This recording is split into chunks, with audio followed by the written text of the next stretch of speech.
What up, fam? Welcome back to the vlog. I'm Jazz, and before we get into much of that, make sure you subscribe and hit that bell to be notified when we drop good recipe videos like these.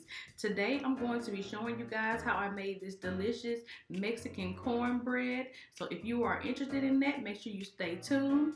Please give the video a big thumbs up and leave us some comments down below. Now let's jump into the video.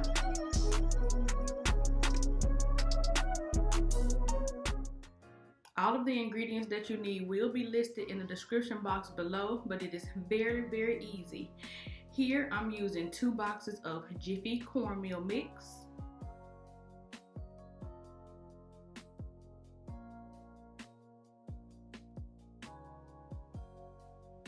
Then I'm going to add 2 eggs, some green chilies, and some sour cream. The chilies that I used in here were fire roasted and they turned out very good.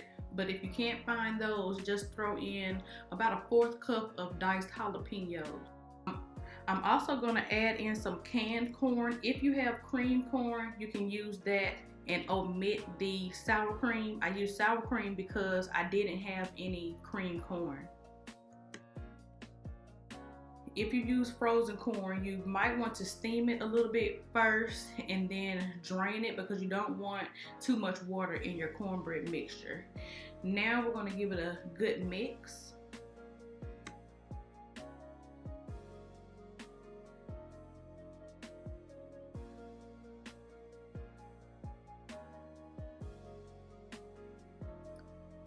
And lastly, we're going to fold in our cheddar cheese.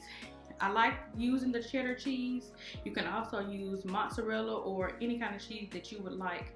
I got this recipe off of Pinterest and I actually kind of put 2 recipes together. So if you just look up a quick and easy Mexican cornbread on Pinterest, I'm sure you'll find a recipe that you might like.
You want to bake these on 350 for about 20 to 30 minutes. If you don't make muffins, you're going to want to cook them for about 30 to 35 minutes. But in the muffin pans, I did about 20 to 25 minutes. Or you can just stab the middle with a toothpick, and if it comes out clean or just with a few crumbs, you are good to go. We hope you guys enjoyed this recipe and this video. Make sure you leave us some comments down below. Share this video with a friend. Give it a big thumbs up and subscribe if you're not already subscribed. Thank you guys for watching. Until next time, stay safe and stay blessed. Be that light for someone else to emulate, because you never know what your kind words and gestures may do for someone else's day.